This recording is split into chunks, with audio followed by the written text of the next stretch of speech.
देखो दोस्तों, मैंने अपने इंग्लिश चैनल के ऊपर एक फ्रीलांसिंग का कोर्स अपलोड किया है। मैंने पाकिस्तान के बहुत ज़्यादा फ्रीलांसर्स के कोर्स देखे हैं। फजूल में वक्त ज़ाया कर रहे होते हैं। फ्रीलांसिंग क्या चीज़ होती है, फ्रीलांसिंग की कितनी साइट्स हैं। अरे यार, जिस बंदे ने फ्रीलांसिंग करनी होती है तो क्या वो यही सर्च करेगा कि फ्रीलांसिंग क्या होती है?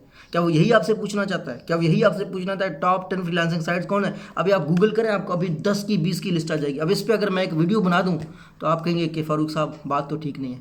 मैंने क्या किया है, मैंने अपवर्क पे खुद काम किया है और मैंने अपने अकाउंट को ओपन करके दिखाया है कि ये मेरी कमाई है, मैं इस तरीके से काम करता हूँ, इस तरीके से मैं यहाँ पे इस जॉब के लिए अप्लाई करता हूँ, यहाँ पे मैं इस जॉब के लिए अप्लाई, मैं फुल टाइम टेलीकॉम का अप्लाई होने के टेलीकॉम कंपनी का मुलाजिम होने के बावजूद, एक रिसर्चर होने के बावजूद, ठीक है ना, एक ट्रेनर होने के बावजूद, मुख्तलिफ जगहों पर ट्रेनिंग करवाने के बावजूद मैं ऑनलाइन फ्रीलांसिंग भी करता हूँ। एक तो होती है ऑफलाइन फ्रीलांसिंग जो हम करते हैं, फ्रीलांस ट्रेनिंग, जिस तरह मैंने समेटा में ट्रेनिंग करवाया, जिस तरह मलेशिया में सऊदीया की एजुकेशन मिनिस्ट्री को, या मुख्तलिफ जो है सूडान टेलीकॉम को या पाकिस्तान टेलीकॉम में मैं ट्रेनिंग करवाता हूँ, वो अलग रास्ता है। एक अलग रास्ता है कि ऑनलाइन भी आपने काम करना है। अपने हर एक लम्हे को यूटिलाइज़ करो। आप में से जो भी बच्चे जो जिन्होंने बीबीए किया है, एमबीए किया है, एमएस किया है, जो पढ़े लिखे हैं, जो कारोबार जिनको काम नहीं आता, जिनका जहन खुलता है, जिस तरह स्वाट एनालिसिस कर सकते हैं आप कंपनीज़ के लिए, आप कंपनीज़ के लिए जो है ना पोर्टल 5 फोर्सेस एनालिसिस कर सकते हैं, आप बिजनेस प्लान लोगों को बना के दे सकते हैं। इस तरह के काम करना शुरू करें। और एक बहुत बड़ी बात मैं आपको बताऊँ, जो सॉफ्टवेयर कंपनीज बनती है ना, वो भी फ्रीलांसिंग से ही स्टार्ट होती हैं। आप अपने क्लाइंट के साथ बहुत अच्छे तल्लुकात बनाए। मैंने अपने आपको दिखाया, मैंने अपने ट्रेनिंग कोर्स में आपको बताया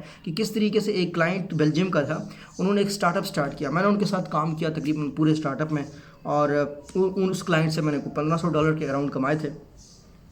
और तकरीबन मैं उनके साथ 40 to 50 घंटे, मैंने उनके साथ 40-50 घंटे काम किया था।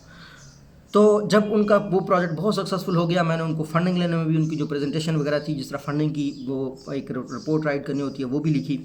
और उसके बाद अल्हम्दुलिल्लाह उनको फंडिंग मिल गई, उनकी कंपनी कामयाब हो गई। अब वो ब्राइट बिन्स के नाम से वो प्रोडक्ट है, वो सिंगापुर मुख्तलिफ मुल्कों में बेचते हैं, बहुत सक्सेसफुल कंपनी है। लॉकडाउन से पहले मुझे उनके सीईओ की कॉल आई, उन्होंने मुझे कहा कि हम नई कंपनी स्टार्ट करना चाह रहे हैं, क्योंकि वो पीएचडी हैं, उनका काम यही है कि एक कारोबार बनाया, उसको बेचा, फिर उसके बाद दूसरा कारोबार बनाया, उसको डेवलप किया, एस्टैब्लिश कारोबार को बेचा। उनको शौक भी है इस काम का, वो ये काम करते रहते हैं। तो मैंने एक जो है ना छोटे से प्रोजेक्ट से एक बहुत बड़ा अपना एक दोस्त बना लिया, एक क्लाइंट।